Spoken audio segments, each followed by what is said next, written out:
The great thing about buying a new television or a set-top box such as a DVD player, a gaming system, or maybe a cable or satellite box is getting to connect them all up. Or don't you think so? Well, hey, if all this connection stuff and these things make you feel a little intimidated, that's no problem. I'm here today to take you through all the connections, from the best video connections to the most basic audio connections, figure them out, help you understand them, tell you where to connect them, and just make things a lot easier for you. Let's take a look. The first three connections that we have here that I'm going to talk about are going to refer to digital video. Okay? These are going to be three cables that will be used to hook up devices like gaming systems, digital high-definition cable boxes, satellite receivers, and upscaling DVD players. The first wire in the digital video connection is called HDMI, and this is probably the best cable available today. HDMI is a single, one-wire solution that carries both digital video and digital audio. The digital video it supports is 480p, 720p, 1080i, and 1080p. The digital audio that it supports is up to 7.1 digital audio sound. This is a one-wire connection that basically, if you hook up to your set-top box and you plug into the HDMI input on your TV set, select the right input on the TV, turn the devices on, you have a great picture and great sound from one wire.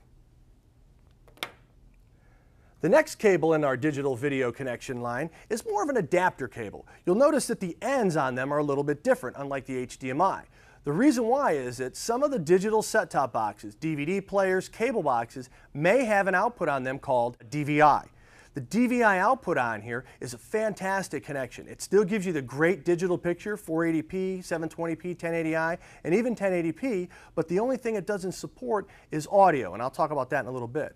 So what this adapter does is it converts DVI over to HDMI, and what you'll do is you'll plug this into your set-top box, the HDMI input into your TV, choose the right input on the TV, turn them on, and you should get great picture. But remember, you still need to hook up the audio, and we'll talk about that in a second.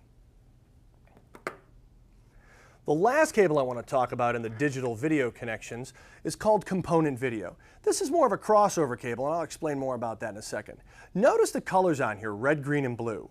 These are made for easy connection to your display device and your set-top box. On the back of a progressive scan DVD player, your cable box, your satellite receiver, and even your gaming system, you'll find the colors red, green, and blue. Simply match them up on the set-top box, match them up on the television, turn them both on, and you got a great picture. Now this supports digital video 480p, 720p, 1080i, up to 1080p through these great cables. Now notice there's no audio on here, and I'll talk about that in a second. I mentioned that this was a crossover cable also. That's because this same connector, component video, red, green, and blue, also supports analog component video 480i. So technically this is the start of our analog video connection also. The next analog video connector is called S-Video. S-Video is a simple one-wire connection that basically plugs into devices like cable boxes, VCRs, gaming systems, camcorders, and from those devices you plug into the S-Video input on the TV set, make sure you got the right input on the TV, turn both the devices on, and you got a great picture. Guess what you're missing though? That's right, audio. You'll need to hook up audio with this, and again we'll get to that. The next connector is called composite video. Typically sold the way you see it here, bundled with left and right audio. The composite video is a one-wire system that goes from your set-top box, like a DVD player, cable box, satellite receiver, game system, into the composite video input on the TV set. Turn it on, change the input to support composite video, and you got a great picture. Also, as I mentioned, it's bundled with audio, connect it up, and you'll get a great sound too. The last wire is my favorite because it's, again, back to a simple one-wire solution, is your RF connection. This goes way back. The RF wire, or the coaxial connection on here, goes from your set-top box like a VCR or a cable box. You screw it in and it goes right into the back of the TV set on the coax input, and you've got a great picture. Also, if you're trying to tune in maybe a high-definition signal with an outside antenna or rabbit ears, this is the same wire that you would use for that. This delivers picture and sound on one wire.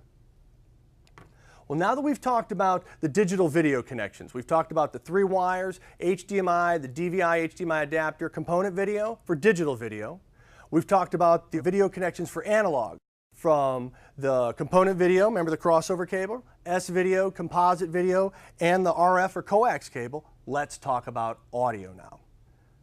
The first audio connection I want to point out is called your digital coax. This right here has got an orange color on it. When you hook up your audio from, say, your set-top box, like a cable box or a DVD player, you'll notice the back there, the output is probably orange. It could be labeled digital coax or SPDIF. Basically what you do is you plug this into the set-top box, check to see that your television, or in this case, you may be plugging your audio into an audio-video receiver, surround sound type receiver. When you hook those up and check your settings in your manual, you'll get great audio sound up to 7.1 with this connection right here.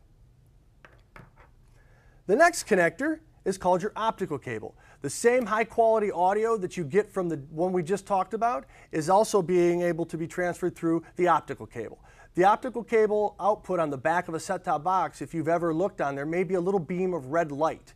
What you do is you plug this into that light, find the digital audio input on your TV if it has it. More than likely it'll be an audio video receiver that I mentioned earlier. Plug those in, turn them on, check the manual and settings on how to correctly do this, and you'll get great audio up to 7.1 sound. The last one I want to talk about is the old tried and true. This is the analog left and right, also notice the color on it, red and white audio. Most set-top boxes to date all have the left and right audio out, and they could complement any of the video connections that we just talked about that do not have audio. So all you do is on your set-top box, find the left and right out. On your display device or even your AV receiver, your home theater receiver, plug this in. Again, check the manual and the settings to get the inputs and the outputs correct. Turn it on and you'll get great audio sound there. Well, that wasn't so bad. I mean, take a look at all the connections we've looked at. We've got the digital video connections for television. We've got the HDMI, the DVI HDMI adapter, the component video. And then we talk about the analog video connections, from the component video to the S video, the composite video, and the RF or the coaxial input. And then the basic audio connections from digital to analog. I mean, that's pretty simple hookups, right? I mean, when you look at your picture and you look at your sound and you get that great experience of audio video, I mean, that's what you want, right? And with Philips, simplicity is a great audio video experience.